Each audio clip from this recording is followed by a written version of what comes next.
ইংল্যান্ডে ইলিশ মাছটাও মোটামুটি ভালোই পাওয়া যায়। তো সেই বাজার থেকে এলো বড় এক ইলিশ মাছ, যার রুপোলি রঙের ছটায় আমার রান্নাঘরটা কিন্তু আলোকিত হয়ে উঠেছে। সেই রুপোলি মাছকে এবার সুন্দর করে কেটে কুটে সাজিয়ে নুন হলুদ মাখিয়ে নেওয়ার পালা। আসলে আজকের দিনটাই যে এত স্পেশাল যে সেই দিনটাতে একটুখানি স্পেশাল না কিছু করলে ঠিক মানায় না। তবে আজ যে কাজ ছিল, কাজ থেকে ফিরে বিকেলবেলাতে সেজন্য সব রান্নাবান্নার প্রস্তুতি চলছে। মাছগুলোকে কেটে কুটে ইলিশ মাছটা কিন্তু কাটার সময়ও বেশ সুন্দর একটা গন্ধ ছড়ায়। তো বেশ সেই গন্ধটাও রান্নাঘরে কিন্তু ছড়িয়েছে। তারপরে এইদিকে একটু সর্ষে বাটা ছিল, সর্ষে আর পোস্ত, ওইটাকে একটু ছাঁকনিতে ছেঁকে নেওয়া হয়েছে সর্ষের খোসাগুলোকে, দিয়ে তার সাথে নুন হলুদ মিশিয়ে ওদিকে ওই গ্রেভিটা যেটা হবে ওটা রেডি করা হচ্ছে। আর এদিকে কড়াইতে তেল গরম করে তাতে বেগুন দিয়ে চলছে বেগুন ভাজা। আমাদের বাঙালিদের জন্মদিনের কিন্তু এই যে ভাজাভুজি দিয়ে থালা সাজানোর ব্যাপারটা আমার বেশ ভালোই লাগে। সেই ছোটোর থেকে আসলে এগুলো দেখে আসছি, সেজন্য এগুলো না করলে কিন্তু ঠিক জন্মদিনটা জন্মদিন বলে মনেই হয় না। এদিকে আবার সর্ষে ইলিশটা যেটা ওটাও ফুটতে শুরু করেছে।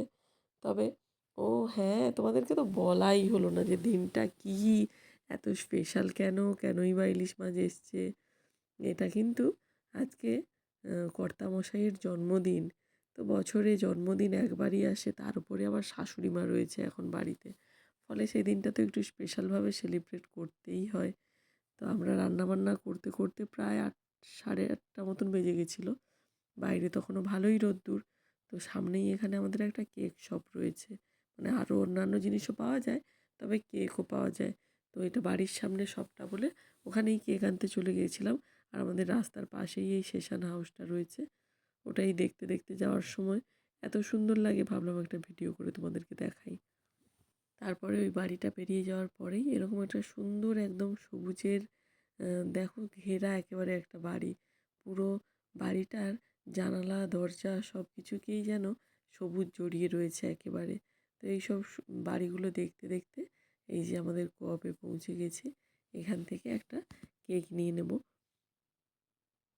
কেক নিয়েছিলাম, তার সাথে বাবু বগল দাবা করে একটা চকলেটও নিয়েছে। তো যাই হোক, আগে নিজের পছন্দের চকলেট কেক নিয়েছিল। আমি বললাম বার্থডেটা তোর নয় কিন্তু, তো যার বার্থডে তার পছন্দ অনুযায়ী নিতে হবে। ফলে বেচারা এটা রেখে দিয়ে বাবা কফি খেতে পছন্দ করে বলে কফি ফ্লেভার নিয়েছে। তো নিয়ে এসে লুকিয়ে রেখে দিয়েছিল বাবাকে সারপ্রাইজ দেবে বলে। পরে বলছে, বাবা তুমি কেক আনলে না, কেক কাটিং হবে যে। তার বাবা বলছে, ইস ভুলেই গেছি, আগে তো বলিসনি। তারপরে বের করে এনেছে কেকটা। তো দেখে ওর বাবারও ভীষণ ভালো লেগেছে যে ছেলে গিয়ে কেক কিনে এনেছে বলে কথা। তো সেই কেকটা কাটিং হওয়ার পরে এবার কেক খাওয়ানোর পর্ব চলছে। আসলে মা আছে বলে আরও দিনগুলো না আরও বেশি বেশি করে সুন্দর লাগছে আর কি। এই দিনগুলো প্রত্যেক বছরই আসে, কিন্তু তখন বাড়ির কাউকে সাথে পাই না বলে একটা অপ্রাপ্তি মনে থেকেই যায়। তো এবছর মা রয়েছে বলে দিনটা আরও বেশি করে সুন্দর লাগছে। আবার মার হাতের রান্নাবান্না জামাই খাবে বলে কথা। ওই জন্য তো আরোই আমার কর্তামশাই বেশি খুশি হয়ে রয়েছে।